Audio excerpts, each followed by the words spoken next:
Empezamos a grabar. Ok. Bueno, la clase pasada habíamos quedado aquí. Estábamos hablando del Senado, de lo que se llama macartismo. Y quería comentarles, ¿verdad? Que se dice esa palabra muchas veces con mucha facilidad, macartismo, cuando alguien está acusando a otra persona de ser comunista. Y eso no es exactamente. Si vamos a ver macartismo, por lo que vamos a ver hoy, macartismo es la acusación de ser a una persona de ser comunista sin evidencias. Esa es la clave. Sin evidencia alguna. Es acusar sin evidencia. Y les vuelvo y les refresco donde nos habíamos quedado. Se llama macartismo por el apellido de este senador, el senador Joseph McCarthy, que era republicano del estado de Wisconsin. Y como estaba esta histeria, ¿verdad? Del enemigo está entre nosotros, espionaje y todo ese ambiente alimentado definitivamente por las películas de Hollywood, hasta los otros días, este presidente, el senador, es nombrado presidente de la Comisión de Operaciones Gubernamentales del Senado. Quiere decir que él va a estar a cargo de tiene injerencia sobre el gobierno, sobre los empleados del gobierno y lo que pasa en las oficinas de gobierno. Y es por 4 años el periodo que él se convierte en una estrella. El hombre no era nadie, ¿no? Era un senador más allí, son 100 senadores, bueno, uno más. Pero ¿qué pasó? Algo cambió. Y es que él ese día, de 9 de febrero del 50, sale y hace lo que se llama hoy macartismo. Se levanta ese papel que ustedes ven que tiene en la mano y dice que en ese papel hay una lista y dice el Departamento de Estado está infestado de comunistas, o sea que son por montones, ¿no? Infestado quiere decir que está lleno. Tengo aquí en mi mano una lista de 205, una lista de 205, una lista de 200 nombres que fueron dados a conocer al secretario de Estado como miembros del Partido Comunista y que, sin embargo, siguen trabajando y dando forma a la política en el Departamento de Estado. Yo les explicaba que por qué el Departamento de Estado es particularmente sensible, porque es el que tiene las relaciones exteriores. Relaciones exteriores estaría dentro, en esa área del Departamento de Estado.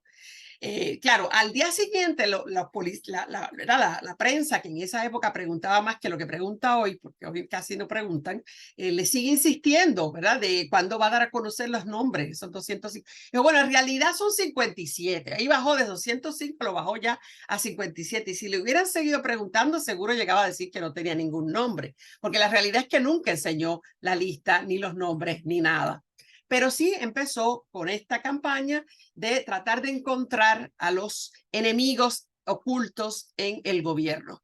En esa época, el fiscal general James McGrath dijo, hoy hay muchos comunistas en América, están por todas partes, en fábricas, oficinas, carnicerías, en las esquinas, en negocios privados, y van creando, alimentando esa histeria que ya se había ido sembrando, ¿no? Cuando dice América, comunistas en América, aquí se refiere a Estados Unidos, ¿no? Ellos le llaman América porque le da la gana. Entonces, se sigue fomentando la desconfianza entre unos y otros, ¿verdad? Y por eso entonces es en el año 52, mientras está ocurriendo todo eso, que se hace el cambio al juramento a la bandera. Ese juramento era muy antiguo, era del 1892 y no tenía la palabra bajo Dios. Esas palabras no estaban. Se le añaden, que es hoy en día el juramento de la bandera, dice yo prometo lealtad a la bandera de Estados Unidos de América y a la república que representa una nación. Antes decía una nación indivisible con libertad y justicia para todos, pero ahora es una nación bajo Dios, indivisible con libertad y justicia para todos. Muchas críticas ha recibido, puesto que es una persona agnóstica, una persona atea. ¿Por qué tiene que decir bajo Dios si en realidad eso no tiene ningún significado para ellos? También hay gente como los de las religiones, como los adventistas del séptimo día, que rehúsan jurar en el nombre de Dios cuando se trata de una bandera. Entonces, ha habido mucha crítica, pero esto tiene una razón de ser y ocurre en el año 52. ¿Por qué? Porque como se les pedía que juraran la bandera a todos los empleados públicos y a todas las personas que se fueran a ser también ciudadanos, tenían que hacer el juramento, querían asegurarse de que no fueran comunistas. Era para sacar a los comunistas ateos porque pensaban que un comunista ateo no iba a decir bajo Dios, como si la gente fuera tan estúpida, que no fuera a decirlo y hacer tranque, ¿no? Nada, todo eso continúa y continúa y no termina, y sí, parecía sin fin, ¿no? Este hombre activamente persiguiendo, acusando, dañando reputaciones, y todo era como un gran circo mediático por 4 largos años. Pero eso termina de la manera más increíble. Uno quisiera ver, a mí me hubiera gustado estar ahí ver eso, porque es la manera más increíble. Está ahí, llaman a declarar, porque se atreve el hombre a meterse con el ejército. Y ahí como que llegó al nivel que ya no le iban a permitir. Él cita a una audiencia en el comité frente a McCarthy al jefe del ejército, que es ese que está ahí sentado, lo ven ahí a la derecha. Este que está a la derecha es Joseph Nye Welch, que era ¿verdad? El más alto jefe del ejército después del presidente. Y él va,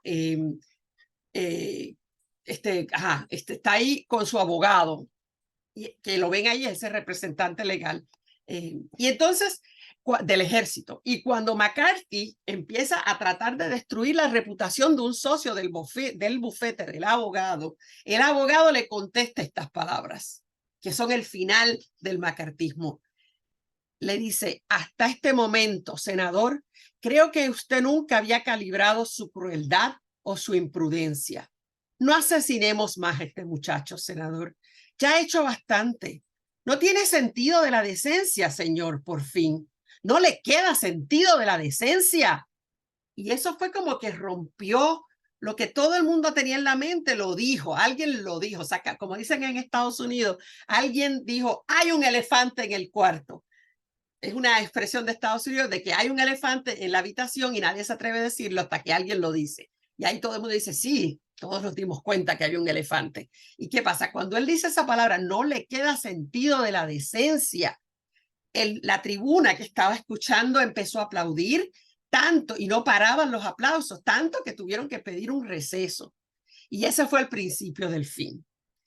Poco tiempo, unos meses más tarde, él sigue cayendo en desgracia. Su nombre, o sea, es como que el emperador no tiene ropa, ¿no? Alguien lo dijo y ahí todo el mundo se dio cuenta que todos estaban en lo correcto, que el emperador no tenía ropa, ¿no? Así que ahí, en diciembre de ese año, por fin, el Senado le hace un voto de censura contra él, 67 votos a 22. El voto de él no cuenta porque él no podía votar, y lo declaran paria. Quiere decir que ni los republicanos ni los demócratas querían contar con él. Ya pierde la presidencia de ese comité y eventualmente no es reelecto, y muere solamente 3 años después de una hepatitis tremenda, porque era alcohólico. Espérate, que está sonando mi teléfono extrañamente. No, okay, ya lo silencié. Y también se supo después que era adicto a la morfina. Así que murió a los 48 años, y su reinado, su tiempo de gloria, fue de solo 4 años, por suerte.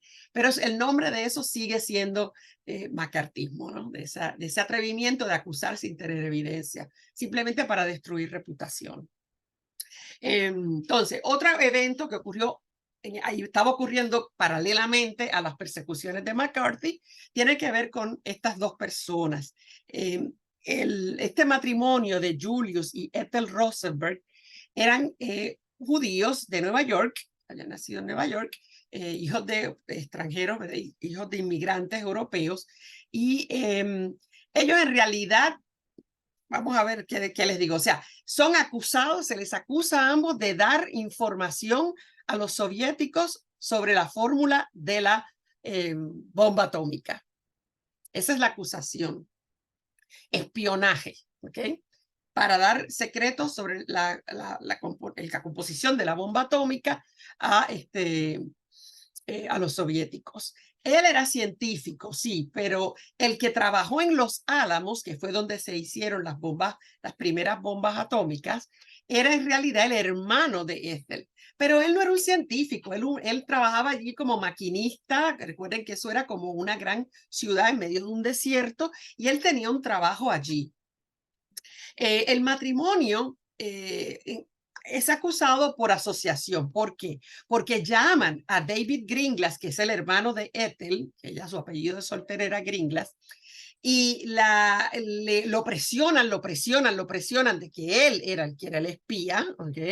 Y él dice, no, no era yo. Y para zafar él, acusa a la hermana y al cuñado para que le den un acuerdo de cooperación, ¿verdad? Y le bajan los cargos y llega a cumplir, se le acusa por un cargo que solo cumplirá 15 años. Cuando van a donde Julius y a Ethel, ellos pudieron haber hecho lo mismo, acusar a otro, ¿no? Buscar a otro a quien acusar y seguir pasando la papa caliente, pero tuvieron una decisión diferente y decidieron no cooperar. Ante esto, empieza todo, o sea, en todo el mundo, los científicos e intelectuales del mundo empiezan a apoyar, empiezan a enviar cartas de apoyo a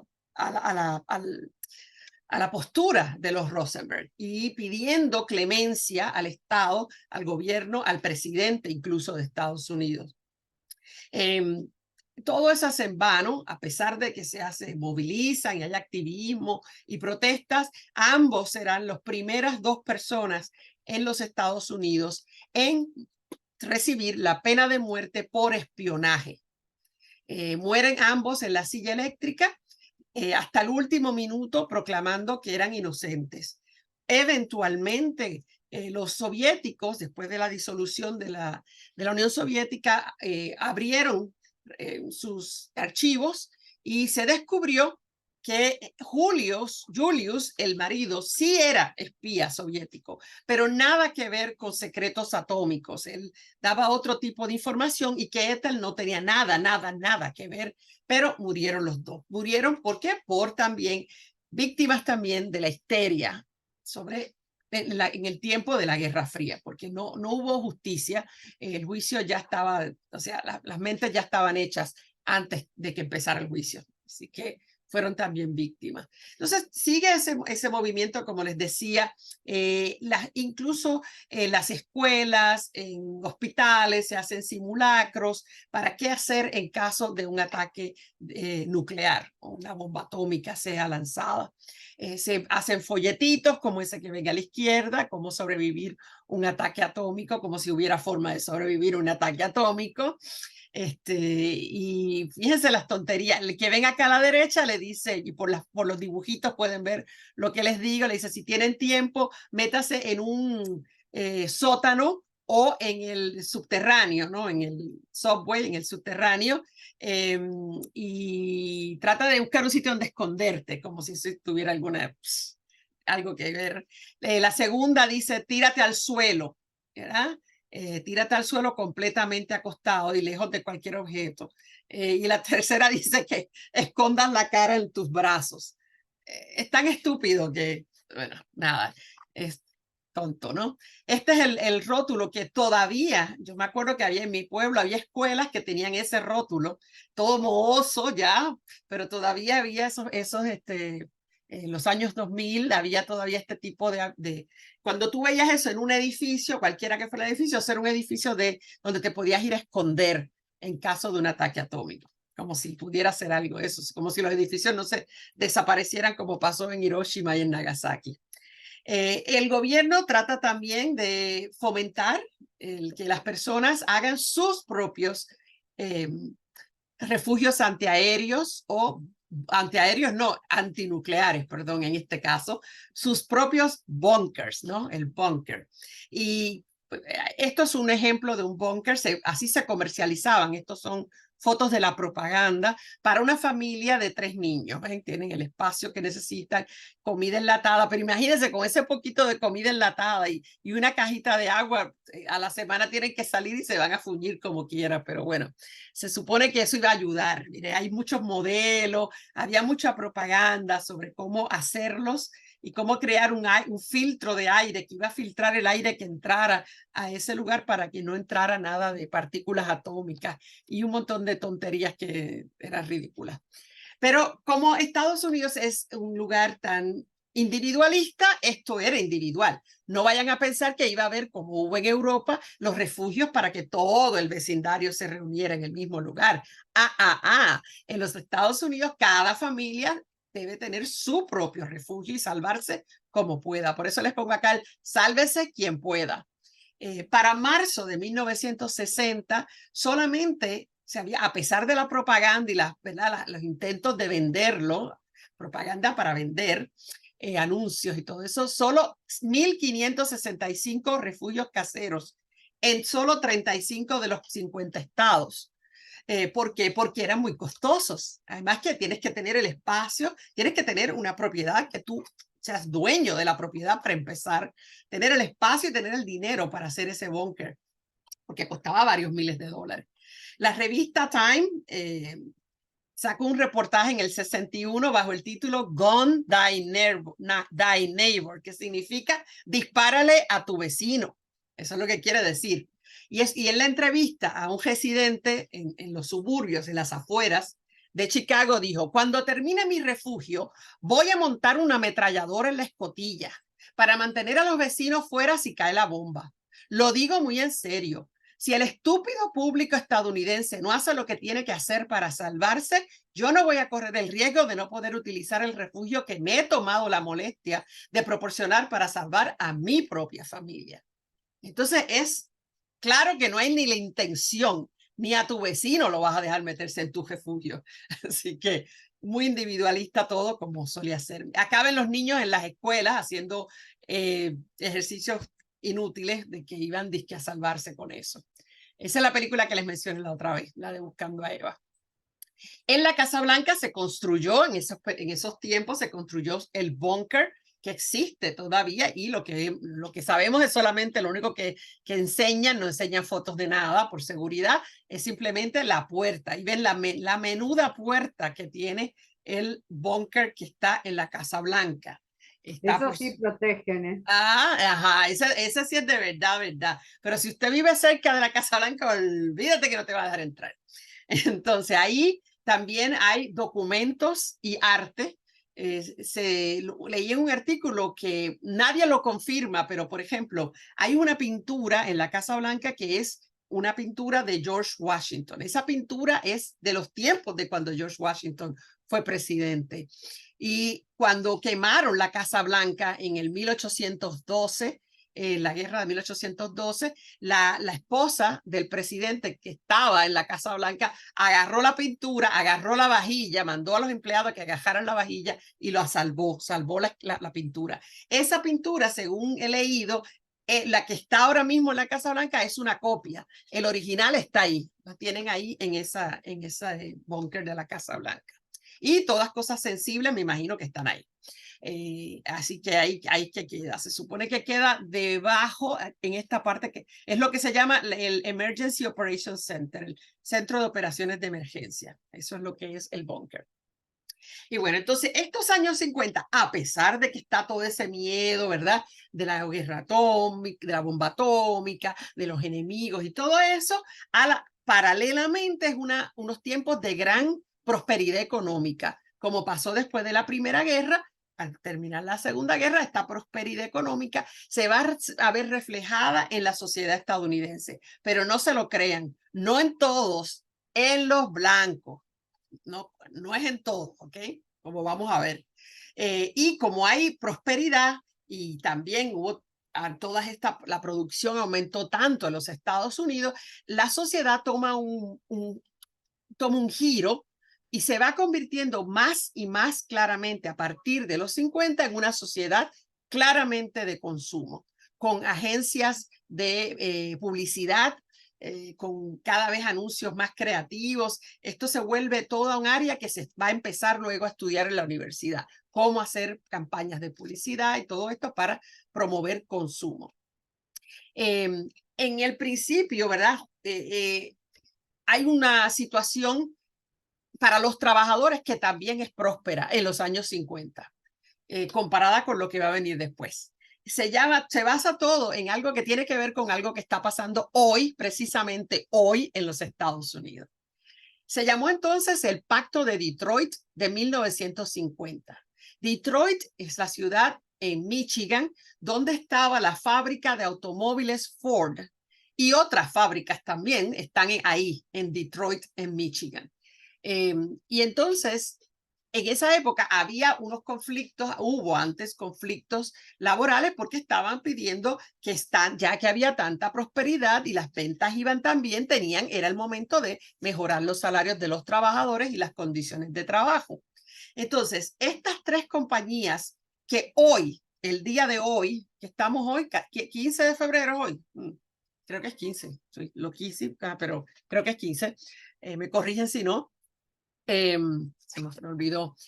Hoy, 15 de septiembre. Ok, de febrero, septiembre. Gracias. Hoy, las tres compañías, esas mismas, General Motors, Chrysler y Ford, los empleados de las tres se declararon en huelga en los Estados Unidos. Hoy se paralizó la fabricación de automóviles en Estados Unidos a partir del día de hoy hasta que se resuelva el conflicto de salarios que tienen los empleados de las tres compañías. Pero en el 1950 se sentaron y había otra mentalidad. Y se llegó a un pacto que también se llama el Pacto de Productividad. ¿Qué es? Bueno, primero empezó con esas tres compañías, pero eso como funcionó tan bien, lo van a seguir aplicando en otras áreas de la economía. Las compañías General Motors, Chrysler y Ford le ofrecieron a sus empleados un paquete de beneficios con beneficios médicos, jubilación decente, ¿verdad? Pagos por jubilación decente, le ampliaron el tiempo de vacaciones y con eso, que se logró en el Pacto de Detroit de 1950, se dieron cuenta que incrementaron la productividad, que los empleados trabajando más contentos y con mejores salarios, ¿verdad? Producían más. O sea que primero por la productividad le mejoraron los salarios, pero se dieron cuenta que eso también generó más productividad, que si mantenían los salarios a la par con la productividad, se podían ir subiendo ambos conjuntamente y era como en ese momento se pensaba que la productividad iba a seguir creciendo infinitamente. Este momento de los años 50, después de este pacto y que luego se deriva en otros pactos, en otras industrias, es el momento de mejor distribución de la riqueza en los Estados Unidos.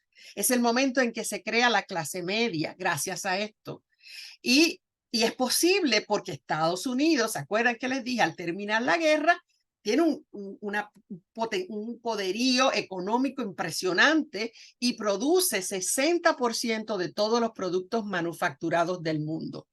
Pero lo interesante es que se dan cuenta de que hay que permitir que los empleados participen de la prosperidad para que sean más productivos. Acá en la tabla que ven la diferencia, ¿ok? Entre la productividad y la compensación o los salarios de los trabajadores. ¿Cómo ha cambiado en el tiempo?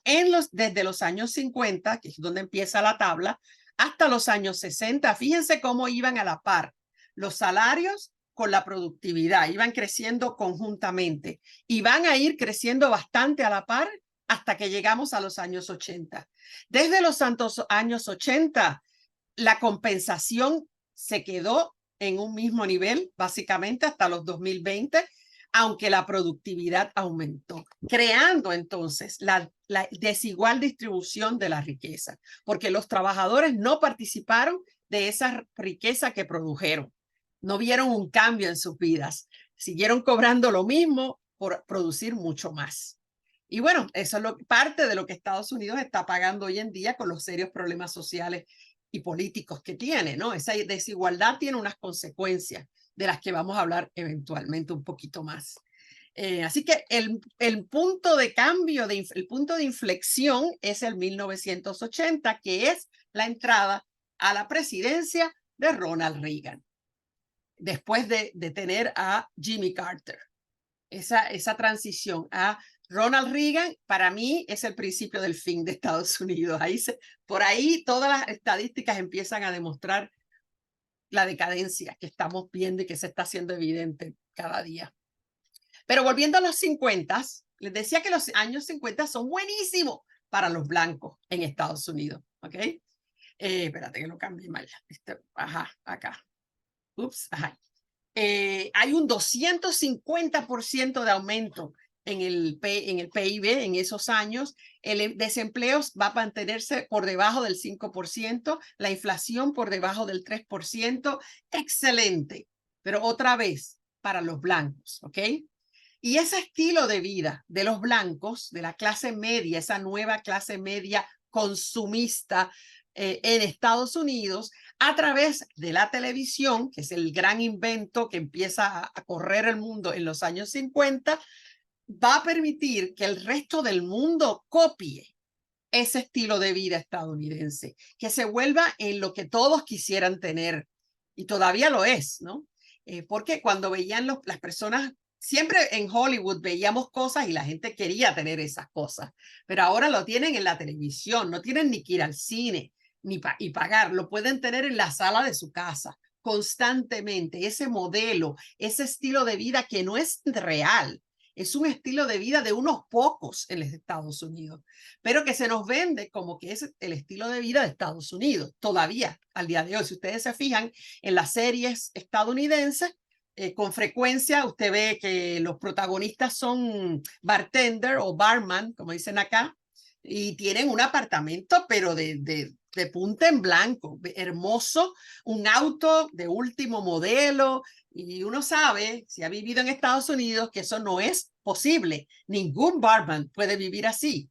No es posible. Ni siquiera un maestro puede vivir así. Entonces, por favor, pero es lo que nos venden, ¿no? Ese estilo de vida, el sueño americano, bla, bla, bla. Mira, Sí, dime. no, te escucho y pregunto algo. Justamente, tú decís que en 1950 arranca un buen consumo en Estados Unidos que obviamente favorecido por la guerra, ¿no? Sí, Y disculpame un segundito, por sí, favor. sí, te sonó a ti también. Está, porque si no Ok. me sonaba, está, perdón. Dale, dale.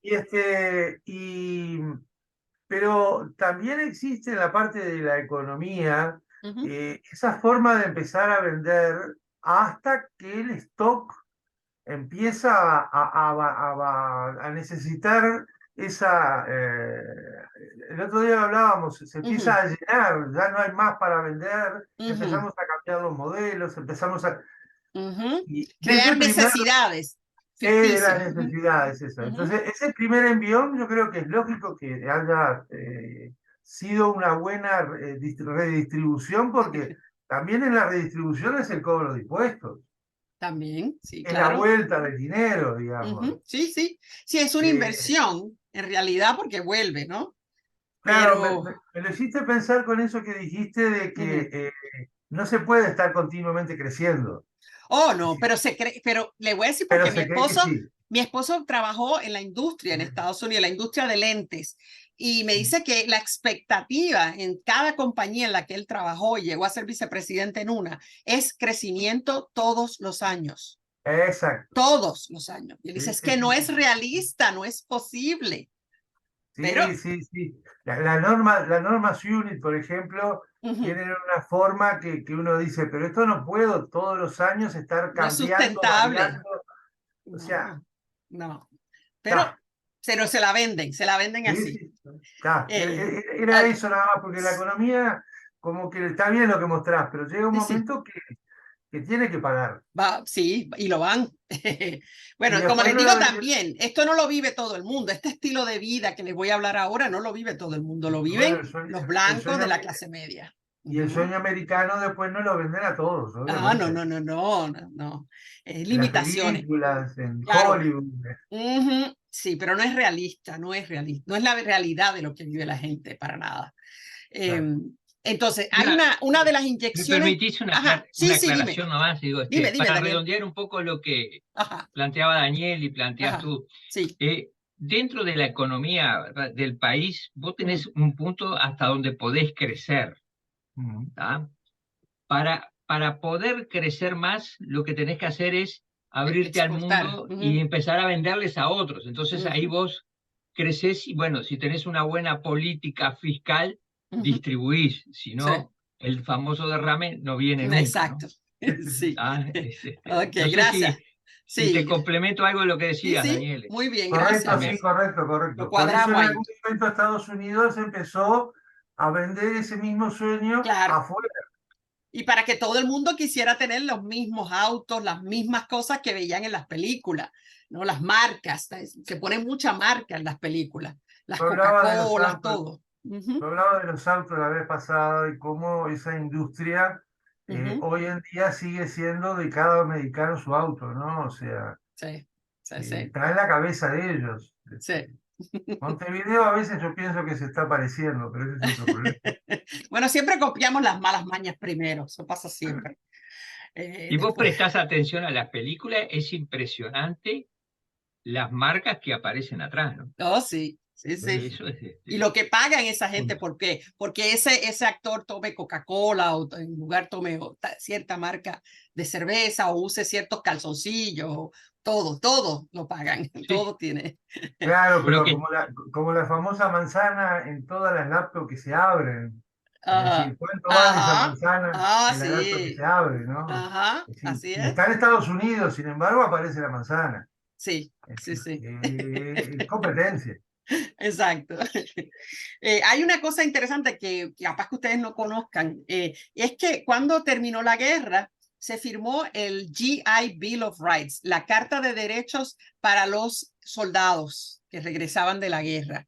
Esa Carta de Derechos incluía beneficios para los soldados que todavía existen al día de hoy, como préstamos especiales para compra de casas. Todo, fíjense que lo que les quiero mostrar es que todo planificado. Esto fue planificado cuidadosamente. Todavía estaba ese impacto de la planificación que se usó durante la Gran Depresión, y es una sociedad donde la familia es la protagonista. De ahí también eso explica un poco la persecución a los homosexuales, porque los homosexuales rompen con el ideal de la familia con los niños. Entonces, es un Estados Unidos basado en las familias, en los niños y en una industria gigantesca alrededor de los bebés y de los niños. Cuando esos hombres regresan cuando todos esos soldados regresan de haber servido en la Segunda Guerra Mundial y un poco después los que van a llegar después de la Guerra de Corea, que termina en el 53, van a recibir unos beneficios para comprar casas. ¿Y para qué un hombre quiere comprar una casa? Pues para casarse y tener una familia, ¿no? Becas universitarias también que le dieron un empuje bien fuerte a las universidades de Estados Unidos, porque el gobierno le estaba pagando los estudios a los soldados y les pagaba para que empezaran a tener una vida en este modelo de lo que va a ser la familia estadounidense, que es una unidad consumista, es una unidad de consumo, como vamos a ver ya mismo.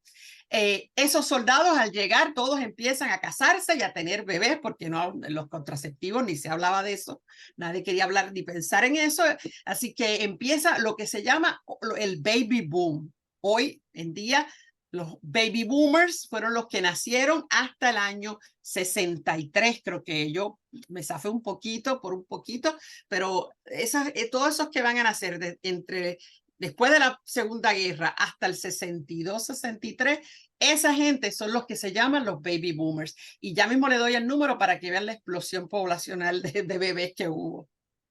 A la gente, esas casas, va a haber una necesidad de construcción de casas que ya les voy a mostrar y cómo las van a hacer tan rápidamente, y como esas casas necesitan espacio, porque el ideal no va a ser apartamento, sino casa con patio, ¿no? Entonces no hay espacio en las ciudades, entonces la vida estadounidense se traslada de las ciudades, de los centros de las ciudades, hacia lo que se llamarán los suburbios, que son como decir las afueras, y se van moviendo, y al moverse se llaman urbanizaciones, así como se les llama ya, son ese conjunto de casas todas igualitas, que ya mismo les voy a mostrar, que son impactantes las fotos. Como las sacas de los centros urbanos, ¿qué necesita todo el mundo? Un automóvil, porque cómo va a ir a hacer todas las gestiones que tiene que ir a hacer al centro del gobierno, ¿no? A los centros donde está todo. Entonces, la sociedad se va construyendo en esta manera. Familias heterosexuales que tienen casas, no apartamentos, y que tienen autos, ¿ok? Y entonces para esos autos hay que desarrollar carreteras y puentes. Y entonces esas familias que necesitan comprar cosas y que están en el exterior, ¿cómo van a hacer las compras? No van a venir todos al centro del pueblo, pues ahí se crean los shoppings para que esa gente compre allá donde están. Y todo eso va a desparramar la sociedad. Cada estado, sus centros se desparraman.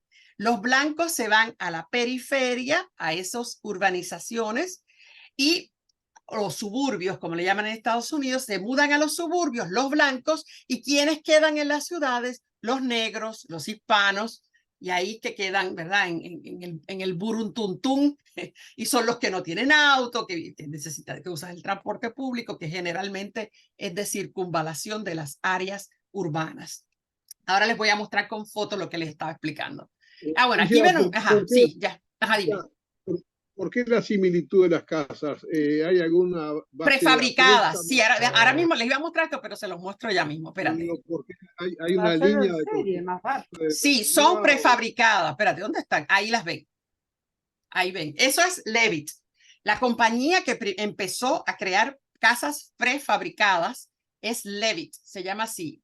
Y el creador del primer Levittown, se llaman así, el pueblo de Levitt, por su apellido, Levittown, él dijo, ningún hombre que posea su propia casa y terreno puede ser comunista. Tiene demasiado que hacer.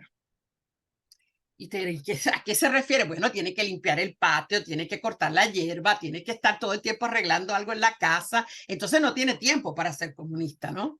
Entonces los arquitectos empezaron a condenar el diseño del no diseño de todas las casas exactamente iguales. Una no es diferente a la otra, todas alineaditas, a distancias uniformes, en calles uniformes. Es producción en masa aplicado a las viviendas. Y las ven que están exactamente a las mismas distancias, todas las casas iguales. Ahí lo ven más claramente, ¿ven? Todas las casas iguales. Y es en estos años de los 50 que han sido estudiados y reestudiados. Yo tomo un curso solamente de esto, de los años 50 y la Guerra Fría. Imagínense, todo un semestre con esto. Es el tiempo en que los americanos se les mete en la cabeza que lo ideal es ser todos iguales, que está mal ser diferente a los demás. Ligia, perdón, sí. Pero ahora hay también una de hacer barrios cerrados, que también las casas son muy similares unas a otras. Sí, sí, la costumbre de hacerlas iguales sigue. En estos últimos 20 años, me parece, sí. no sé exactamente. Lo nuevo es eso. Lo nuevo es lo que tú dices de que cerraron. Claro, y las casas son similares unas a otras. Sí, porque es más barato. Construirlas es mucho más barato. Porque ya los materiales ya los hacen por montones, ya están prefabricados y las montan porque las paredes ya vienen hechas. O sea, montan las paredes. En Estados Unidos la mayoría de la gente vive en casas de madera, que es otra cosa que uno no se da cuenta necesariamente por ver las películas y las series. La mayoría de las casas son en madera y son casas que se grapan. No sé si ustedes han visto, hay programas donde se ve cómo las construyen y es como una grapadora gigantesca que grapa las paredes. Yo miro eso y me espanta porque yo vengo de una isla donde hay huracanes y esas casas se van volando, pero ¡pum! Se las chupó, el huracán se la llevó. Eso es, en mi país construimos en cemento. Cuando yo fui a Estados Unidos, yo miraba, wow, todas estas construcciones son en madera. Para mí fue una gran sorpresa, ¿no? Por eso es que allá los bomberos sí tienen trabajo. No como en mi país que los bomberos no hacen nada, ¿no? No hay mucho fuego que resolver. Pero allá sí, mírenlas acá las ven desde otro punto de vista, con las distancias medidas para que todas sean iguales, excepto las de las esquinas. Las casas de esquina generalmente tienen más terreno y se paga más por esas casas, ¿no? Ahí ven, cuando estaba ese boom de la gente mudándose, estaban las compañías de mudanza, todo el mundo mudándose a la misma vez en sus casas, que eran todas casas igualitas. No sé cómo los niños no se metían en la casa del vecino porque eran todas iguales.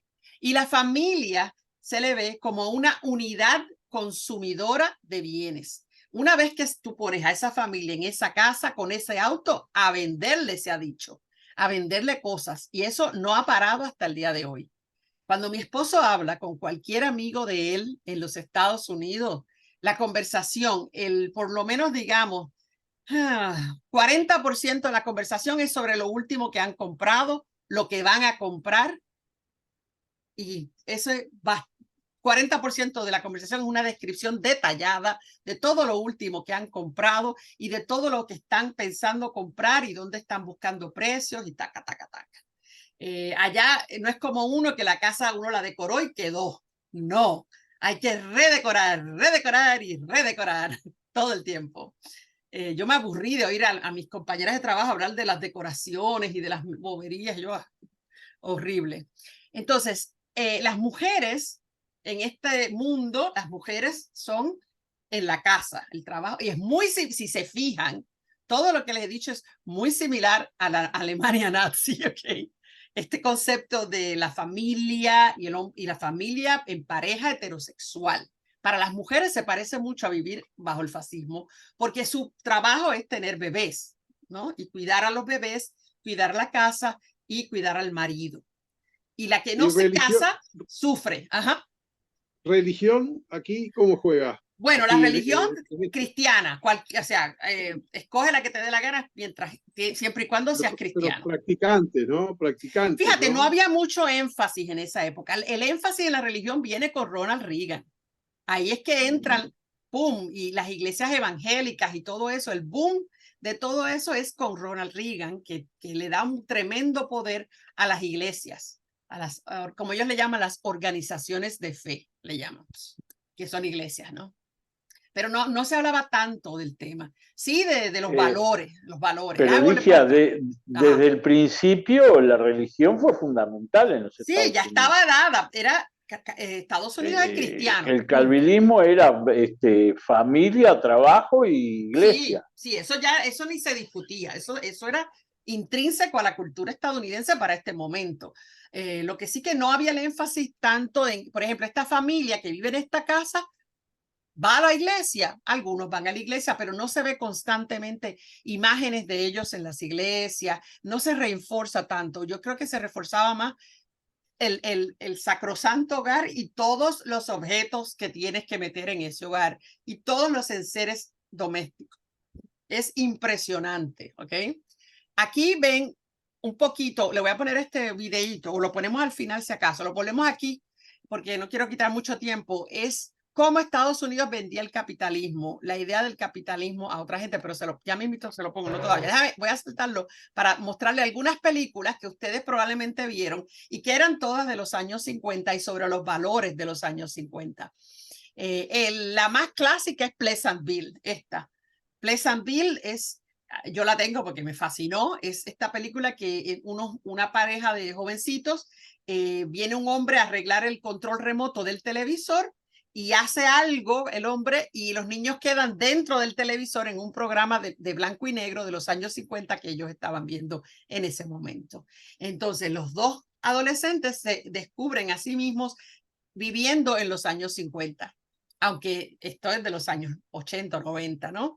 Y la película es interesante porque todo es en blanco y negro y en ese pueblo, Pleasantville, ellos no saben de que existe nada más que Pleasantville. Entonces, no sé si se acuerdan que según la gente empieza a cuestionar, porque ellos provocan cuestiones en la gente, porque ellos no son de ese tiempo, se van poniendo de color. La gente se le pone la cara de color y no sé, es muy interesante esa película. Yo no sé si la vieron o no, pero está buenísima. Se llama Pleasantville. Entonces, la otra es Las Mujeres Perfectas, que es más reciente, que es sobre estas mujeres que viven en este tipo country, como dicen acá, con todas esas casas iguales unas a otras, y todos los maridos ricos tienen esposas que se parecen mucho unas a las otras y lo único que hacen es hacer galletitas y competir unas con otras a ver quién se ve más linda, bla, bla, bla. Y son todas como mujeres robots. Y vas descubriendo en la película que efectivamente están robotizadas esas mujeres. Y bueno, hay una iniciación que los hombres hacen para que les roboticen a las esposas y ahí ellas viven para ellos nada más y para complacerlos. Muy interesante también. La de La sonrisa de Mona Lisa, sobre una profesora en una universidad para mujeres, para jovencitas. Y es el tema de que sí, las mujeres podían ir a la universidad, pero solo hasta que se casaran. Cuando se casaban, ya, chao, se acabó. No había más carrera, no había más nada. Se dedicaban a la familia y a los niños, ¿no? Entonces, ella quiere que esas niñas aprendan más, que aprendan a ser mujeres, que aprendan para aprender, no para complacer al marido, que no estén tan obsesionadas con aprender a bailar para poder bailar bien con la pareja, con el marido y esas cosas, a cocinar y todo eso, ¿no? Y cómo eso se ve en esa película, de eso se trata. Y la de Lejos del Paraíso, que es excelente, no sé si se acuerdan de esa, en la que ellos viven en la película, es en los 50 también, y ella rompe todos los esquemas, ellos rompen todos los esquemas, porque ellos son una pareja perfecta, como todas las otras, ¿verdad? Pero cuando empieza la película a correr, vemos que no es tan perfecta, que el marido en realidad es un gay, pero está en el closet, y que ella se enamora del jardinero negro, y tiene un affair con el jardinero negro. Y cómo todo eso se maneja, bueno, no les digo para que si tienen oportunidad de verla, no sé, ahí, capaz que Eduardo las encuentra porque están buenísimas, la verdad. Capaz que las vieron y se les olvidaron, pero están bien buenas. Así que esas son las películas, el spot de películas de la época. Y bueno, acá les sigo diciendo, del baby boom. Había un promedio en estos años de 3.2 bebés por mujer. Alto promedio para lo que es hoy, que es casi nada, y las personas se van casando cada vez más jóvenes. ¿Por qué? Porque llegan, especialmente esos soldados que venían de la guerra, tienen la oportunidad de hacer un préstamo para comprar una casa con buenas condiciones de repago, y chévere, todo buenísimo, ¿no? Nacen ahí están los años, los tenía en algún lugar, entre el 46 y el 64, nacen 76 millones de niños en ese periodo de 20 años. 76 millones de niños, es increíble, eso es el boom que hay. Y entonces se generan, como les pongo acá, todas estas industrias de las comidas de bebé Gerber y Bishnut, son las comiditas de bebé que acá son carísimas, pero allá no son tan caras. Los pañales, que antes eran de tela y después se convierten en los desechables, los cochecitos, la ropita de los bebés, todos los juguetes de bebé, todo eso se vuelve una gran industria para los estadounidenses. Y en términos de los juguetes, pues, como sé que algunos, a la nostalgia, le estoy dando en la nostalgia, algunos de los juguetes de los 50, por lo menos los de que teníamos en esa parte del mundo, seguro que llegaron acá, seguro que sí. La plasticina, la Play-Doh, no sé cómo le dicen acá, plastilina, creo que le dicen acá. Los señor papa, que eran papas. Hoy no es papa, hoy es un plástico. Hace muchos años que es un plástico, pero originalmente la idea era que la mamá le diera al niño una papa y el niño le encajaba esas cosas a la papa, ¿okay? Los ojos y todo a la papa. Imagínense esas papas podridas por todos los rendijas de la casa. Los patines, le puse acá la primera Barbie, esta es la primera Barbie, que era bastante tiesa la Barbie. Y el Viewmaster, no sé cómo le llaman acá esto, el Viewmaster, para ver, que si uno se pone a pensar qué aburrido. Diapositivas creo que son, ¿no? Ajá, no sé, eso se llama, la cosa se llamaba el Viewmaster, era la marca. Por supuesto, en Estados Unidos los niños tenían que jugar con armas, por supuesto, así que tienen los rifles de perdigones, eso, y los carritos. Esos son de los primeros. Encontré esa foto de los primeros Matchbox. Se llamaban así. ¿Vieron por qué se llama Matchbox? Significa cajita de fósforos, caja de fósforos, y se llamaban, todavía se llaman Matchbox, pero eran originalmente en una caja como las cajas de fósforo que venía el carrito. Por eso se llamaba Matchbox. Empieza, ¿cómo van a pagar todas esas cosas que todo el mundo quiere? Pues con tarjetas de crédito, que es ese nuevo concepto. Ya existía el layaway, no sé si conocen lo que es layaway, es muy usado en los Estados Unidos, es cuando vas a una tienda, te gusta algo, pero no tienes el dinero completo, lo pones en layaway, guardármelo un ratito, básicamente quiere decir, y te lo ponen aparte con tu nombre. Y cada mes tienes que ir y poner algo, poner un poquito más de dinero y no te lo llevas hasta que no tengas todo el dinero. Esa era la manera de hacer compras sin dinero antes. lo ibas pagando de poco a poco y cuando lo tenías, te lo llevabas. Pero esto es mejor, ¿verdad? Más placentero, porque ahora te lo llevas y después lo pagas poco a poco. Claro, pagas intereses, que es lo que nadie te recalca mucho. La primera tarjeta de crédito es la que ven aquí y era de papel. La ven ahí, es de papel, está hecha llena a maquinilla, como pueden ver. La Diners, se llamaba Diners Club. Club de gente que come fuera la cena, ¿ok? De gente que hace la cena fuera. ¿De qué se trató? Pues el tipo que se le inventó porque un día fue a comer con compañeros de trabajo, fue a invitar a una gente a comer y se le había quedado la cartera, se le quedó, donde llevaba el dinero, se le quedó en la oficina y tuvo que pasar la vergüenza de tener que ir y decir, ay, yo vengo después y lo pago y fue una vergüenza y dijo, caramba, tiene que haber una manera. ¿Qué tal si creamos una tarjeta donde es una seguridad que le damos con un contrato al que él acepta de que el dinero le entra a él seguro, no lo pierde? Entonces, esa fue la manera en que lo hicieron, con tarjetas de crédito y hoy en día, eso tengo que buscarles, se lo voy a pasar después a ustedes. El % de deuda de tarjetas de crédito en Estados Unidos, que es horroroso, horroroso. La gente se divorcia joven en Estados Unidos con $50,000, $60,000 en tarjetas de crédito. Es una cosa espantosa, horrible. Todo se mete en la tarjeta como si no se fuera a pagar nunca. Y bueno, es la época también después de la guerra del derroche, todo en exceso. Y lo vemos en todo, lo vemos en el diseño de modas y lo vemos en el diseño de los automóviles. Recuerdan que hubo escasez de tela durante la guerra, tenían que hacerse los trajes finititos, no se podían hacer adornitos en los trajes porque no había tela. En los automóviles no había ni automóviles nuevos, todos eran viejos, pero incluso la gasolina estaba racionada. Ahora no, ahora es boom. Así que salen estos autos enormes con un montón de lata, mucha lata por todos lados, no sé, metal, llenos de metal, que son los autos de esta época. El Lincoln, el auto Lincoln del 1958 medía 5,7 metros por 2 metros por 1,43 metros. 5 metros de largo, imagínense lo que es eso.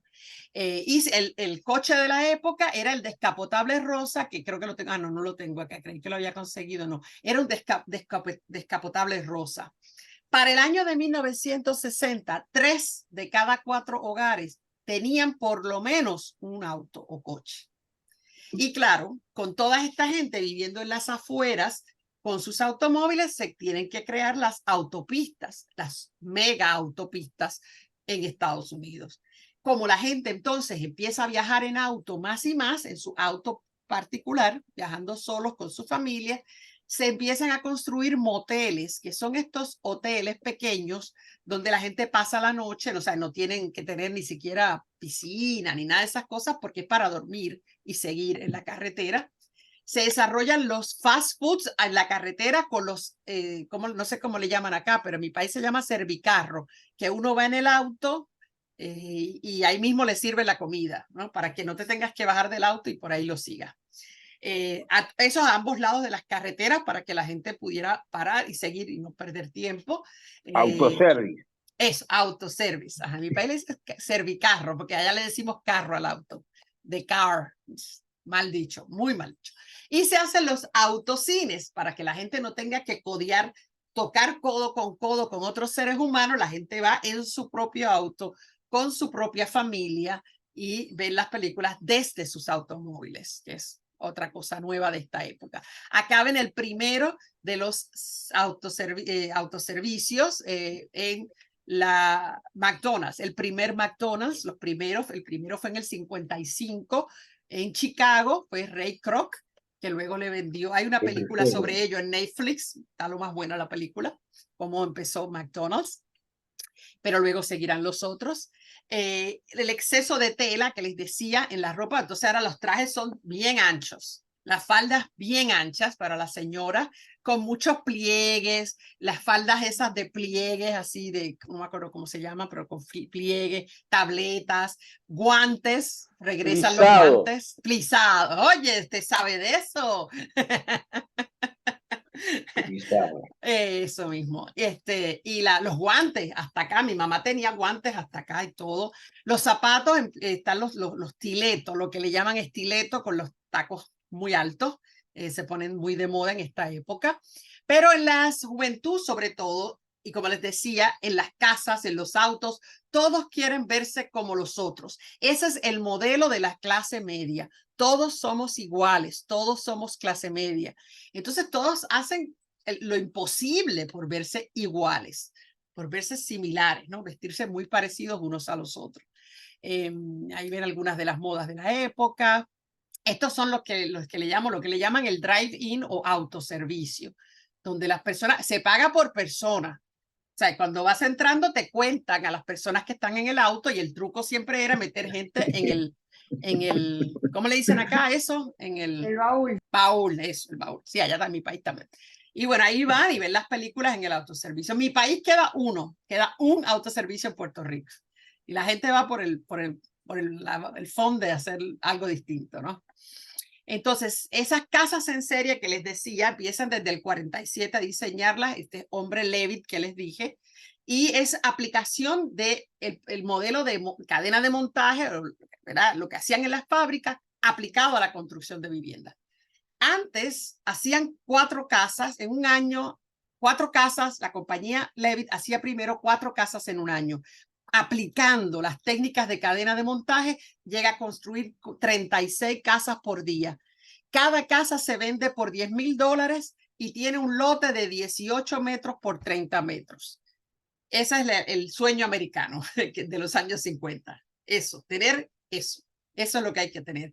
Siempre las casas diseñadas con algunas cosas muy similares. La cocina al frente para que la mamá pueda fregar, cocinar y fregar y vigilar a los niños a la misma vez. Qué conveniente. Y a esa casa hay que llenarla con enseres para el hogar, que van a hacer la vida más fácil. Así se lo venden a las mujeres, ¿no? Más fácil. Bueno, aparte a la lavadora, es así que nos hace la vida más fácil. Yo no sé lo otro, yo no estoy muy convencida. Acá ya les había mostrado esto y esto y esto de las casas. Déjame mostrarle acá. Ajá. Esa casa, ¿con qué? Bueno, todo el mundo necesita una aspiradora. Todo el mundo necesita eso. Mi esposo llegó aquí y tenía que comprar una aspiradora que jamás usamos. Creo que la usamos un poquito, pero yo dije, esto es estúpido. Y bueno, se la regaló una amiga que se compró un auto para que pueda limpiar el auto. Ahí quedó la aspiradora, que era absolutamente necesaria. Y bueno, ahí fíjense también en la propaganda que se hace para vender estos productos, que las mujeres siempre están regias, igualitas que nosotras cuando estamos limpiando la casa. Todas en tacos altos, trajes lindos, peinado chévere, maquilladas, fabulosas mientras limpian la casa.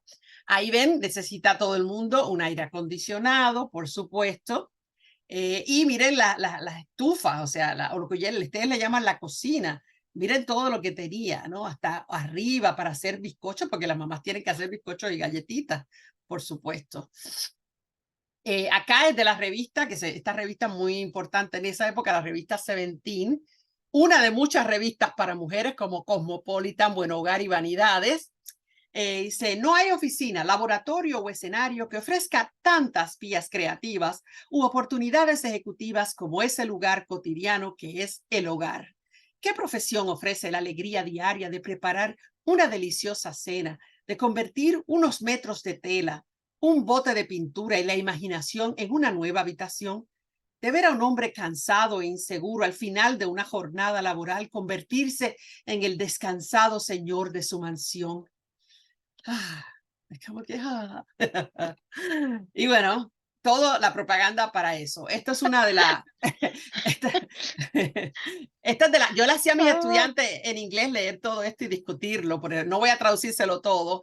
Es de la revista Buen Hogar, que en inglés se llama Housekeeping, Good Housekeeping. Este es del 55, este ejemplar. La guía para la buena esposa. Y le va diciendo, entre otras cosas, que tiene que tener la comida preparada y lista a la hora que sabe que el marido llega. Prepararse ella, después que haya preparado la comida, tiene que prepararse ella, refrescarse antes de que él llegue, retocarse su maquillaje, ponerse una cintita en el pelo y lucir fresquecita, porque ya él viene ya bastante cansado y él tiene que ver algo agradable, lindo cuando llegue a la casa. No puede haber regueretes, recoge todo, que todo esté recogidito en la casa. Si hace frío, le tienes que tener el fuego prendido, ¿no? La chimenea prendida. Los niños ya deben estar listos para comer, irse a acostar, deben estar limpiecitos, pelos limpios, peinaditos. Fíjense en este lado a la derecha, la 1, 2, 3, 4. Be happy to see him. Alégrate de verlo. En serio, está ahí entre una de las instrucciones. Si no te habías alegrado, alégrate que llegó. Salúdalo con una sonrisa cariñosa y muestra sinceridad en tu deseo de complacerlo. Escúchalo. Recuerda, sus tópicos de conversación son más importantes que los tuyos. Les estoy traduciendo directamente lo que dice ahí, ¿ok? Nunca te quejes si llega tarde o si sale a comer fuera, a pesar de que tú cocinaste, o si se va a entretenerse en algún otro lugar sin ti. Trata de entender que su mundo es un mundo de presión y de estrés y que él necesita, cuando llegue a su casa, tener relajación. Acá una de las últimas dice, no te quejes si llega tarde a la casa para cenar o incluso si se queda y no vienen toda la noche. ¿Ok? Eso es mínimo comparado con todo lo que él sufrió durante su día de trabajo. Ten preparada un drink, una bebida alcohólica para dársela cuando él llegue. Y le dice acá abajo, no le hagas preguntas sobre nada ni cuestiones sus decisiones. No tienes derecho a cuestionarlo, dice. Y la última, genial, que dice, una buena esposa siempre conoce cuál es su lugar. O sea, es una indoctrinación total. ¿Es la Biblia? No, fíjate que no habla de religión. Fíjate que no. Waldemar, mejor dejarlo así, porque bueno. No necesitas más nada. Sí. Entonces, mira esta. Llegás a leer esto ahora y terminás en la hoguera, ¿eh? Sí, no, es una vida excelente. Miren estas promociones de artículos para comprar. El de la izquierda es el café, es una compañía de café y lo que dice en el anuncio es, si tu esposo llega a enterarse de que no te estás asegurando de que el café sea el más fresco, mira lo que te va a pasar, te va a golpear. ¿Okay? Es duro eso. Oh, sí. El de la derecha es de las corbatas Van Heusen. Demuéstrale que este es un mundo para los hombres. Y la ves ella arrodillada, llevándole su desayuno a la cama, arrodillada literalmente en el piso. Acá, el de la izquierda, dice, el anuncio es de Hardee's, es un sitio para ir a comer comida rápida. Las mujeres no salen de la cocina. Todos sabemos que el lugar de una mujer es la cocina, cocinando una cena deliciosa para su marido. Pero si todavía eres soltero y no tienes una señorita esperando por ti, coma en Hardee's. Y la de la derecha es la cerveza Schlitz y dice, por lo menos no, él le dice a ella, por lo menos no quemaste los Schlitz, porque ven que ella se le quemó la comida y está llorando porque se le quemó toda la comida. Y él le dice, no, pero por lo menos no quemaste las Schlitz. Bueno, una paliza podría ligarse, porque así que así. Bueno, entonces, lo que se crea con todo esto, esas presiones que tienen las mujeres, es lo que se llama el síndrome del ama de casa, que es el abuso de alcohol, calmantes y barbitúricos para bregar con toda esta ansiedad que van a generar en este mundo que no es para ellas, sino para que ellas sirvan. Y bueno, Ligia, hay de todo. Ajá, dime. Pero también pensaba yo cuando estábamos viendo, más que en los hijos, en las hijas que crecían con esa imagen. Claro. Porque es difícil, o sea, no creo que sea una cosa lineal. Terrible. Sí, Sí. Terrible, porque, o sea, esos Es son... Una enseñanza para su futuro por ser mujeres. Mira, te digo, mi mamá es estigma. mi mamá fue una de estas mujeres, ¿ok? A pesar de pero que el yo pa- nací en los 60, todavía ella había aprendido esto, ¿no? Tenía que casarse, tener hijitos, bla, bla, bla, bla, bla. Ella no quería. Quiero aclararles una cosa, Sí. que esto sucedió en el Uruguay. Cuando yo terminé sexto año de escuela, que sí, fue tenés razón, cerca sí. de la década del 60, tú tenías dos opciones, o ibas al liceo o ibas a la escuela industrial. Sí. Las mujeres tenían esa opción de ir al liceo o ir a la escuela industrial a hacer lo que se llamaba el Economía curso del doméstica. hogar. Sí, Eso existió acá. Esas mujeres iban a la escuela industrial a prepararse para ser amas de casa. Sí, sí. Pero era más invisible, digamos, el modelo americano. Ahí, como lo dicen esos papeles, era como que ya te daban consejos de cómo dominarla, por decirlo así. Exacto, sí, sí, está aceptado. O sea, poner un Exacto. anuncio como este, que el hombre golpea a la mujer y que eso esté bien, ahí va. es fuerte. Ajá. No, pero tenés razón tú, o sea, acá estaba. Fomenta la sumisión, profesor. Sí, totalmente. De eso se trata. Sí, sí. Y no hay otra, no había alternativa. Entonces, les decía que mi mamá no quería tener ni un hijo, pero terminó teniendo dos. Cuando tuvo la primera, contrató una nana para que la cuidara, ¿ok? Entonces, no hay más que una foto de mi mamá cargando a mi hermana y la cabeza la tiene, el cuello todo virado así porque no sabía ni cargarla. Cuando yo nací, pagó otra nana. Tenía una nana para una y una nana para la otra, ¿ok? A ese nivel, que ella no quería ni tocarnos, ¿no? Y llorábamos por la noche y las nanas venían, o sea, las nanas vivían y dormían en la casa. O sea, algunas mujeres buscaron otras alternativas, pero mi mamá todavía es alcohólica, o sea, con todo y eso se escondía en el baño para fumar, porque mi papá no la dejaba, o se veía mal, no sé por qué, no entiendo. O sea, una vida muy jodida. Es que en los niños tiene que tener un efecto muy, muy, muy bravo, o sea, ver esa crianza, ¿no? Sí, sí, sin embargo, a nosotras nos crió como princesas, como a ella la habían criado. No. Igualito, que no hacíamos nada, éramos princesas. O sea, nada, yo no sabía ni amarrarme los zapatos, me lo amarraba la nana, tú sabes, así. Absurdamente, y como que era algo que se repetía. Por suerte mi papá, que era socialista, nos puso la cabecita en su sitio, pero si no hubiéramos sido repetición y repetición y repetición de lo mismo, ¿no? De la bobería, de tener hijitos y el síndrome Susanita, ¿no? Y se supone que con eso uno sea feliz, ¿no? Nada, acá lo dejo aquí, pero acá podemos seguir hablando de este tema porque es un tema que da para mucho. Dime. Profesora, Dime. Y ese era el gran modelo que proclamaba Estados Unidos. Pues sí, porque... Que acá pasó, sí, también, pero como dijo Roberto, sí, pasó.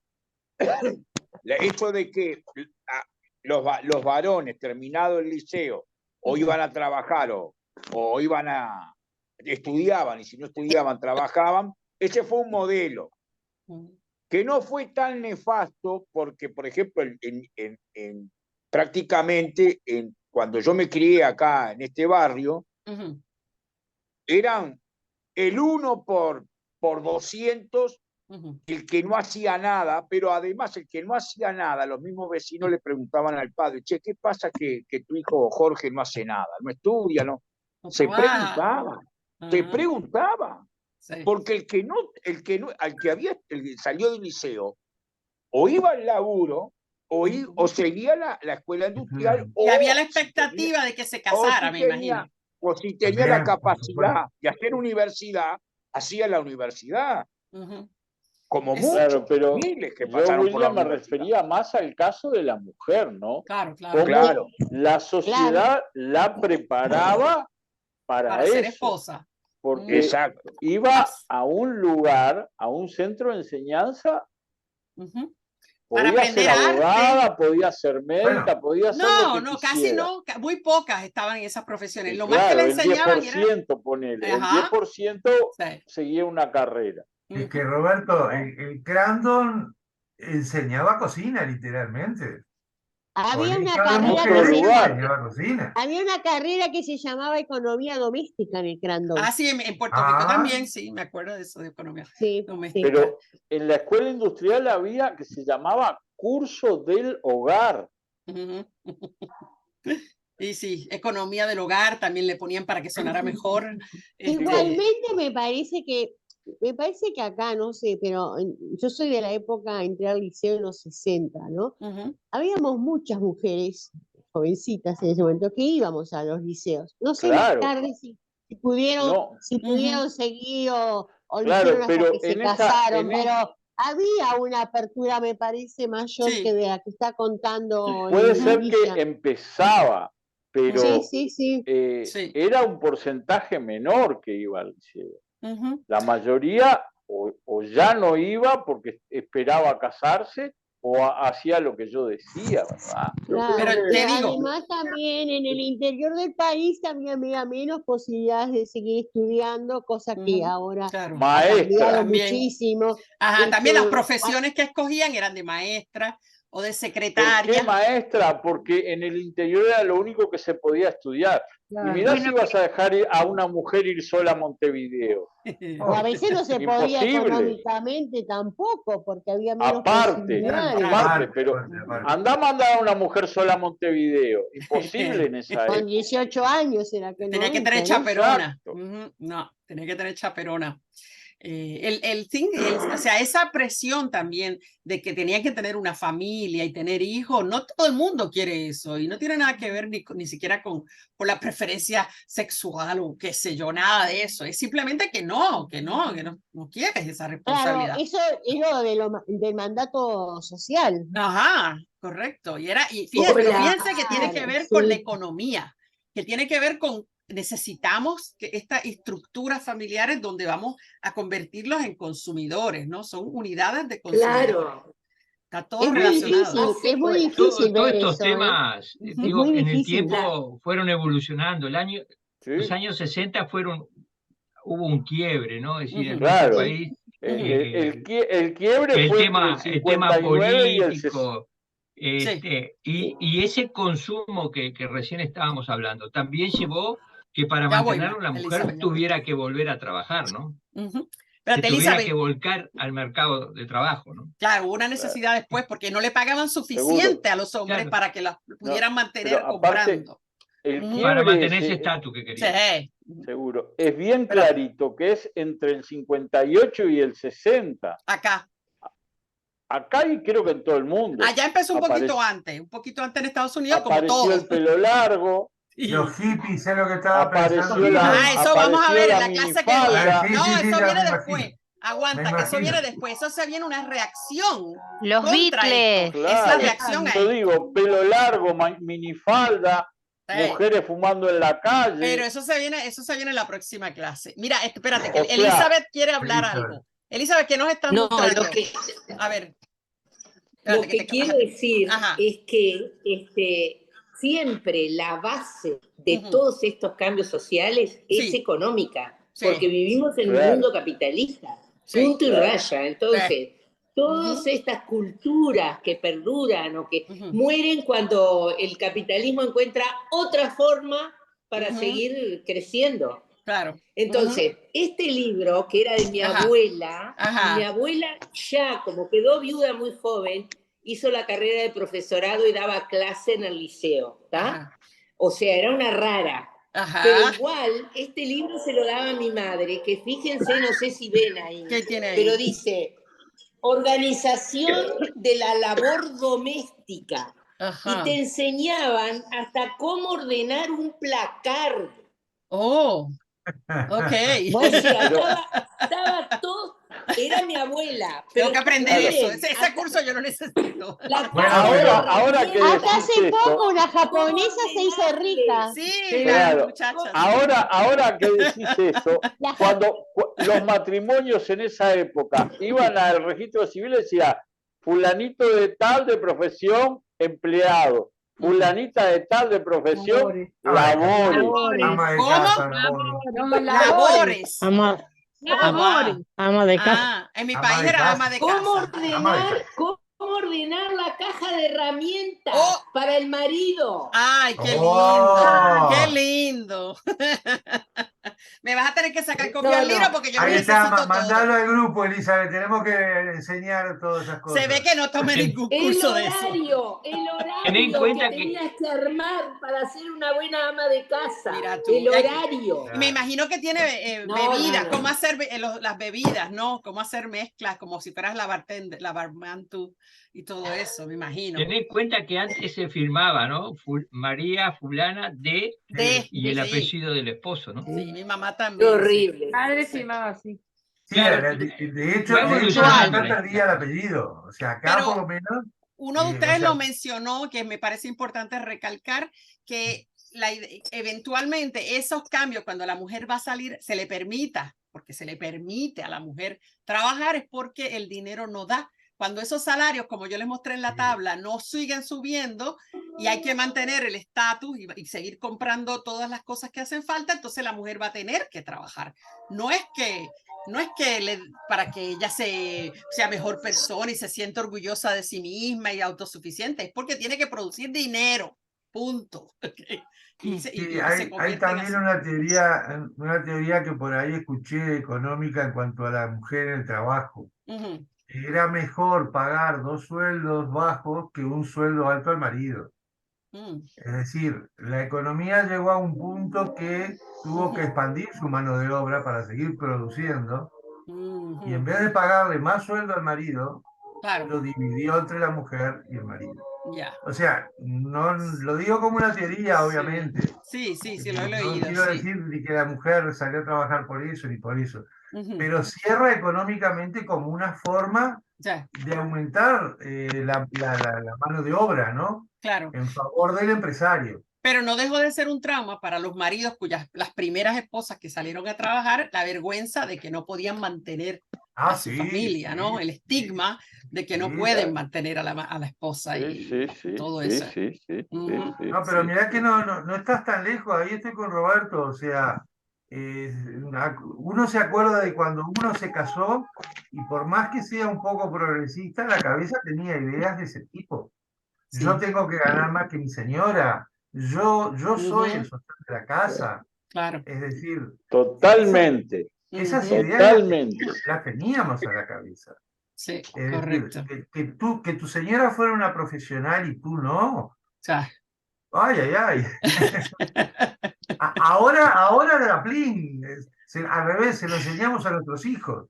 Pero... Bueno, los años más recientes en Estados Unidos, las mujeres profesionales, es como si tomaron el lugar de los hombres profesionales antes, y es su orgullo tener un hombre que no trabaje, y lo dicen con orgullo. No, mi esposo no trabaja, mi esposo va al gimnasio, mi esposo... claro, él tiene que estar precioso, fabuloso, musculoso, regio, ¿no? Y tiene que estar ahí para sexo, básicamente, cuando ella quiera, cada vez que ella quiera. Se invirtieron los papeles. Exacto. El hecho de que la mujer tuvo que volcarse al mercado de trabajo, también a las empresas les complicaba que las mujeres quedaran embarazadas. Por eso fue el desarrollo también de los anticonceptivos, ¿no? Sí. Para no interrumpir la labor, ¿no?, de la mujer. También. Que a veces uno piensa que era para... Sí. No, claro. Se discriminó un tema mucho. legislativo ese y del problema que hasta el día de hoy, vamos a hacer... La famosa licencia de los 3 meses la tenemos acá en el Uruguay. Pero... Y se le daba...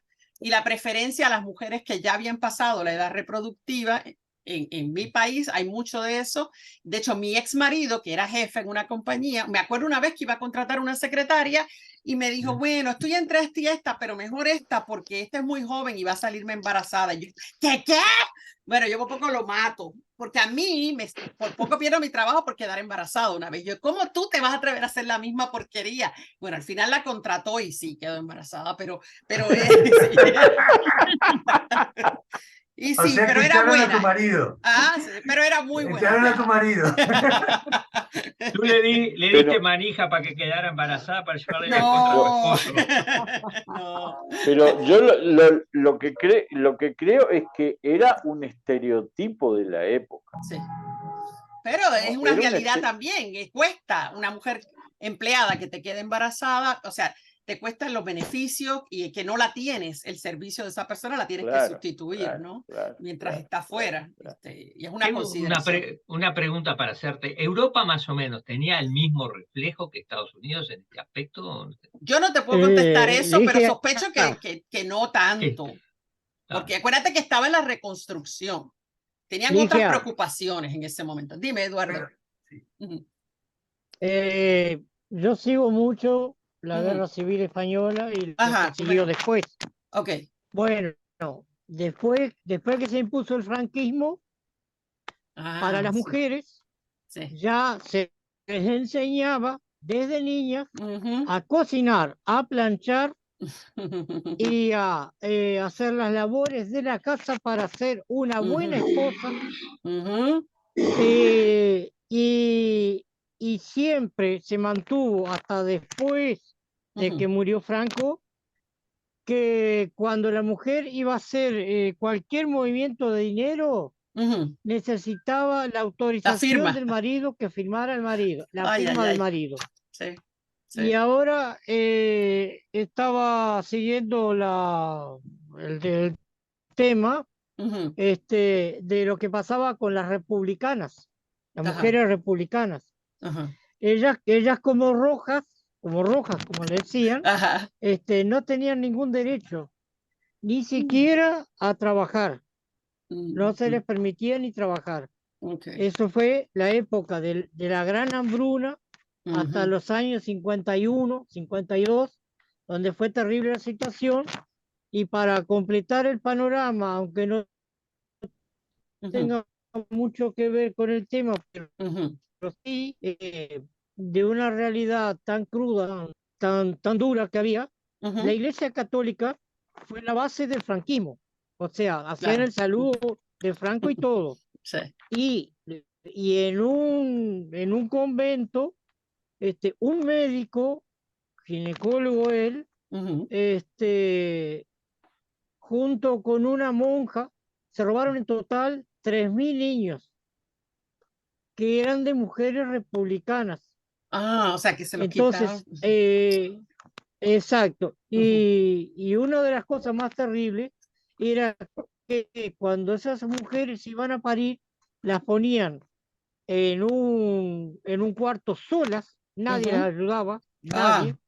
Entonces parían como si fuera un perro ahí que a puro dolor.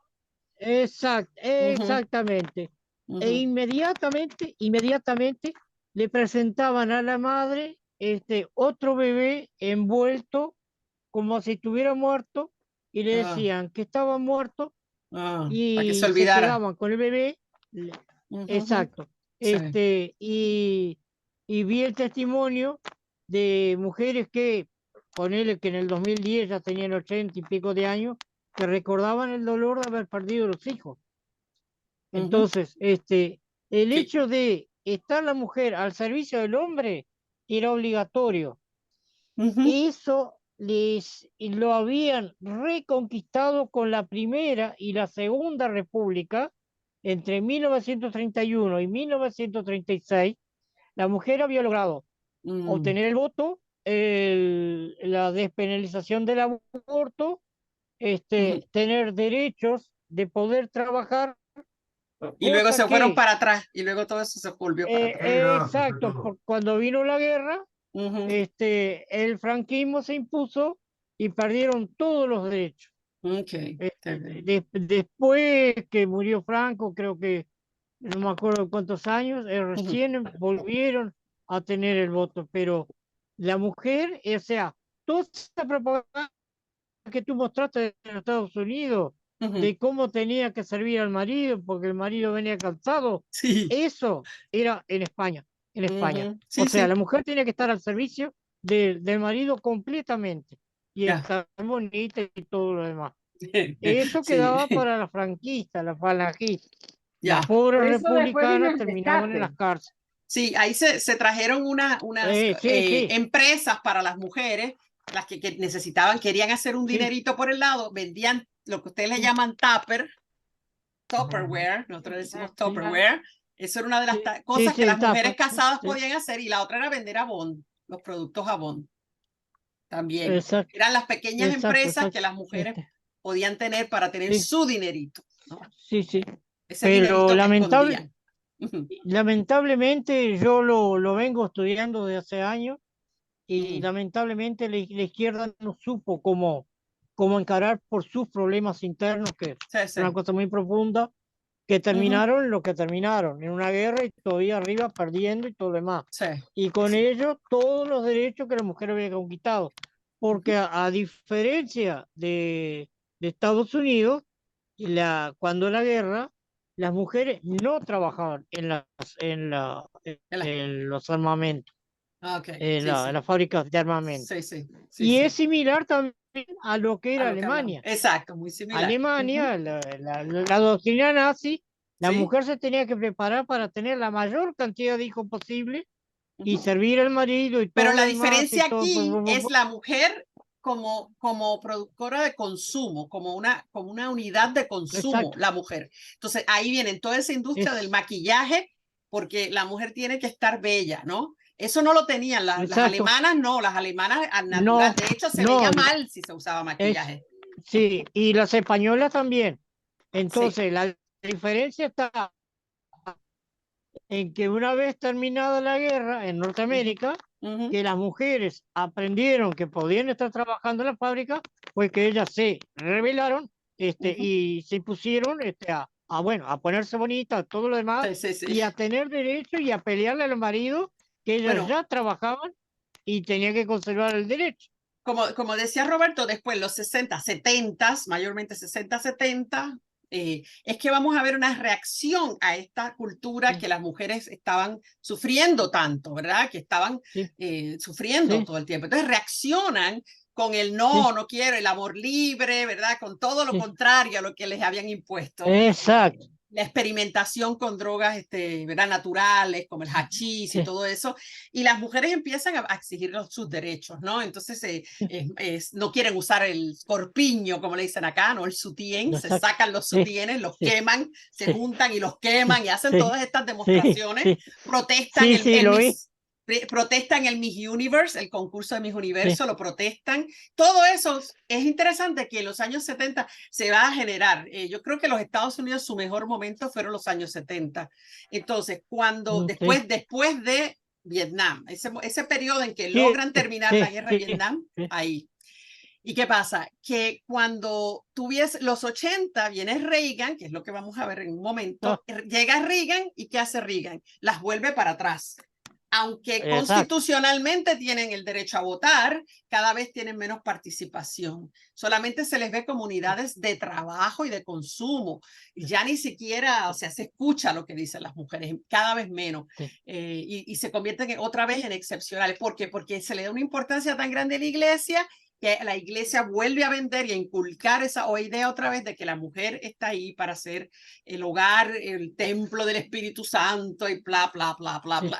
Todas esas cosas que nos han enseñado. Bueno, ¿qué pasó en España?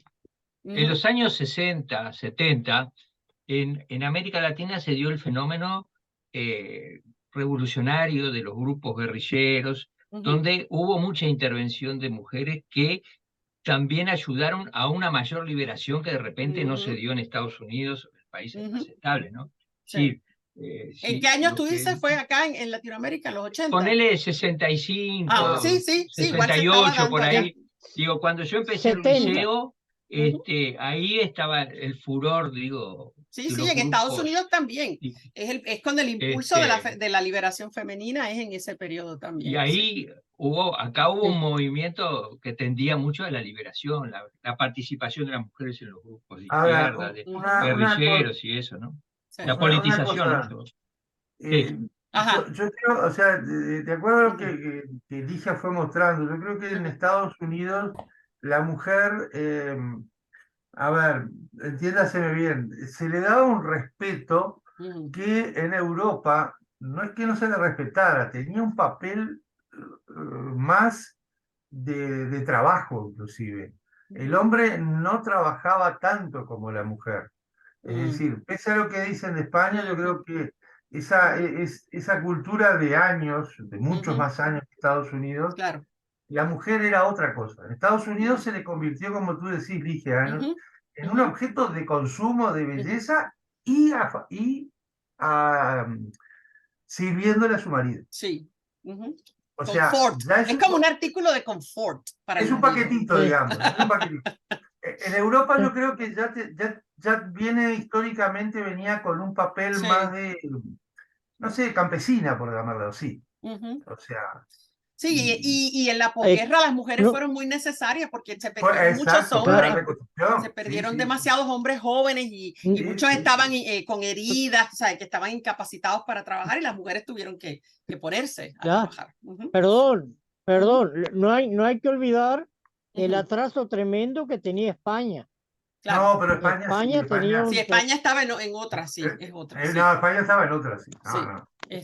Pero ahora el empuje del capitalismo en el hogar, en la unidad del hogar, empieza ahí en Estados Unidos y en realidad nunca ha pegado tan fuerte en ningún otro lugar, excepto quizás Corea del Norte, Corea del Sur es altamente consumista, tanto Japón por la influencia también de Estados Unidos. Hay unos lugares del mundo que son particularmente consumistas. Pero la mujer en Japón creo que tiene un papel distinto, por decirlo así. Sí, por eso no tanto Japón, pero Corea del Sur. No, el consumismo sí.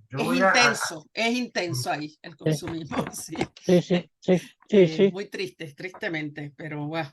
Y eso cuando uno se cría así, con esas ideas de consumo, es muy difícil. Yo a mi esposo llevo 12 años ahí en desintoxicación, que lo tengo en un tratamiento de desintoxicación, y explicándole algunas manías mías, como que me enseñó mi mamá, de esconder dinero, ¿no? De tener mi dinero en una cuenta mía, que nadie sabe lo que yo tengo, y así, tú sabes, eso me lo enseñó mi mamá. Me imagino en reacción a su propia situación. Sos rebelde, Ligia, sos rebelde. ¿Ah? ¿Cómo? Sos rebelde. Es una pequeña manera de decir, bueno, sí, yo hago todo eso,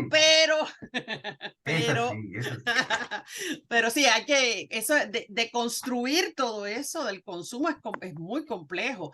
Digo, porque mi esposo cuando habla con sus propios hijos, están hablando en otros idiomas, ya después que ya yo lo tengo, bueno, voy a llamarle como un lavadito de cerebro ahí que le llevo años haciéndole, y ya él le da hasta vergüenza el nivel de consumo que tenía, ¿no? Es que es fuerte. Todavía a veces quiere, ay, mi amor, mira esto, un sacacorcho. Nosotros tenemos uno, pero este es más lindo, me dice. Este es más lindo. Yo siempre va a haber uno más lindo, siempre. ¿Ok? Pero ya tenemos uno. Es como que, dale. Llevamos aquí 6 años y 3 vajillas. Ay, a veces yo me rindo y digo, ok. Algún plato se tiene que haber roto, Ligia, no seas mala. No, te juro que no, los regalamos enteritos. Se los regalamos a unas amigas, a otra gente, a alguien que los necesite, porque vajillas enteras. Y, acordate de nosotros. Ok, la próxima vez, porque es que le di a mi amiga dominicana, a mi amiga cubana, yo le paso dando todas las amistades, pero uno dice, coño, ¿cuántas veces hay que cambiar la vajilla? En mi casa mi mamá tira la misma de que yo me acuerdo, pero bueno. Sí, a medida que se rompa compramos otro, pero no cambiamos. No, eso de cambiar por cambiarla, no, pero él es, no. Ve otra que está más linda, esta está más linda. O se pone, tú sabes, los cosas esos de silicona para uno, cuando uno cocina, el set de todos los distintos guindalejos, esos, qué sé yo cómo se llaman, espátulas y cositas. Sí. Ajá, todo eso. Entonces él tiene uno de colores, ¿verdad? Tenía uno todos de colores distintos, todo tiene que ser bonito. Entonces, ¿qué pasa? Ay, tú sabes que a veces se calienta mucho, uno lo deja enganchado de la olla y se jode. Obvio, había que comprar otro, pues fue y compró otro, todos nuevos, todos lindos, hasta que lo joda yo otra vez, porque yo soy la que los jode todos. Así que tiene ollas, sets de ollas, aquí, los tiene en el closet, ¿cómo le dicen? En la parte de arriba del placar, la vajilla completa que trajo de Estados Unidos para que no se le ponga fea. Entonces yo compré baratos para poderlos usar y esa está ahí. Y no se puede usar porque se pone fea. Genial, ¿no? Y la trajimos desde Estados Unidos. Yo le digo a veces, Michael, tú te das cuenta que si tú te mueres primero, yo las voy a joder todas, ¿verdad? Tú estás consciente de eso. Las voy a joder todas. Le dije. Va a sufrir, lo hago sufrir para que no pueda dormir por las noches pensando en que le voy a dañar la vajilla. Bueno, ya, dejo el relajo, me voy. Buen fin de semana para todos. Que lo pasen bien, ¿ok? Nos vemos el viernes que viene. Si hay cambios y no sé hay clases, se lo dejo saber por el coso ¿ok? Dale. Por el WhatsApp. Chao, chao. Bye, bye. Chao. Okay.